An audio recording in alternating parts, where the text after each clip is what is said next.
ಕರ್ನಾಟಕ ಜನತೆಗೆ ನನ್ನ ಕಡೆಯಿಂದ ಕೋಟಿ ಕೋಟಿ ನಮನ. ನಾನು ಏನು ಹೇಳಬೇಕಂತ ಈ ವಿಡಿಯೋ ಮಾಡಿದ್ದೇನೆಂದರೆ, ನಾಳೆ ಒಂದು ದಿವಸ ಕಳೆದ್ರೇ R C B match start ಆಯಿತು. ಭಾನುವಾರ ಇದೆಲ್ಲ ಹಂಗೆ ಪುಕ ಪುಕ ಪುಕ ಅಂತ ಐತೆ, ಗೆಲ್ತವೋ ಸೋಲ್ತೇವೋ ಅಂತ. ಅದಕ್ಕೆ ಗೆಲ್ಲಲೇಬೇಕು ಅಂತಲೇ ತುಂಬ ಪ್ರಯತ್ನ ಮಾಡ್ತಾಯಿದ್ದಾರೆ ಆರ್ ಸಿ ಬಿ ಮ್ಯಾಚ್ ಆಡೋರು. ನಾವು ಕೂಡ ಅವ್ರ ಪ್ರಯತ್ನ ಮಾಡಿದರೆ ಆಗಲ್ಲ, ನಾವು ಕೂಡ ಏನಾದರೂ ಒಂದು ಅವರಿಗೆ ಸಹಾಯ ಮಾಡೋಣ. ಏನಂದರೆ ನಾನು ಒಂದು ಮಾತು ಹೇಳ್ತೀನಿ. ಇವತ್ತಿಂದ ಭಾನುವಾರದವರೆಗೂ ಪ್ಲೀಸ್ ರಿಕ್ವೆಸ್ಟ್ ಮಾಡ್ಕೊಂಡು ಕೇಳ್ತಾ ಇದ್ದೀನಿ. ನಾನು ಒಂದು ಜಪ ಹೇಳ್ತಾ ಇದ್ದೀನಿ, ಅದನ್ನು ಮಾಡಿ. ನಾನು ಯಾರೋ ಒಬ್ಬರು ಗುರೂಜಿ ಹೇಳಿದ್ದನ್ನು ಕೇಳ್ಕೊಂಡೆ ನಿಮಗೆ ಹೇಳ್ತಾ ಇದ್ದೀನಿ. ಅದರಿಂದ ನನ್ನ ಕೆಲಸ ಎಲ್ಲ ಸಕ್ಸಸ್ಫುಲ್ ಆಗಿದ್ದಾವೆ.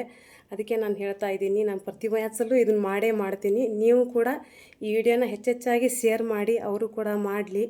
ಇಷ್ಟೇ, ಇನ್ನು ತುಂಬ ಏನಿಲ್ಲ. ಅಂದುಕೊಂಡಂಗೆ ಆರ್ ಸಿ ಬಿ ಮ್ಯಾಚು ಗೆದ್ದಿರೋದಕ್ಕೆ ಭಗವಂತನಿಗೆ ಕೃತಜ್ಞತೆಗಳು ಅಂತ 3 ಹೊತ್ತು ಜಪ ಮಾಡಿಬಿಡಿ. ಒಂದು ಬೆಳಗಿನ ಟೈಮ್ 3 ಸಲ, ಮಧ್ಯಾಹ್ನ 6 ಸಲ, ನೈಟ್ 9 ಸಲ, 2 ದಿವಸ ಮಾಡಿ. ನಾವು ಆರ್ ಸಿ ಬಿ ಮ್ಯಾಚ್ ಪಕ್ಕ ಗೆದ್ದೇ ಗೆಲ್ತೇವೆ. ಗೆಲ್ಲಬೇಕನ್ನೋ ಆಸೆ ಐತೆ. ನಿಮ್ಮ ಪ್ರಯತ್ನವೂ ಇರಲಿ, ನಾನು ಕೂಡ ಪ್ರಯತ್ನ ಅವತ್ತಿಂದನೂ ಮಾಡ್ತಾಯಿದ್ದೀನಿ. ನೀವು ಕೂಡ ಹೆಲ್ಪ್ ಮಾಡಿ, ಹೆಚ್ಚೆಚ್ಚಾಗಿ ವಿಡಿಯೋ ಶೇರ್ ಮಾಡಿ. ನಾವು ಆರ್ ಸಿ ಬಿ ಗೆಲ್ಲಬೇಕು, ಗೆದ್ದೇ ಗೆಲ್ತೀವಿ.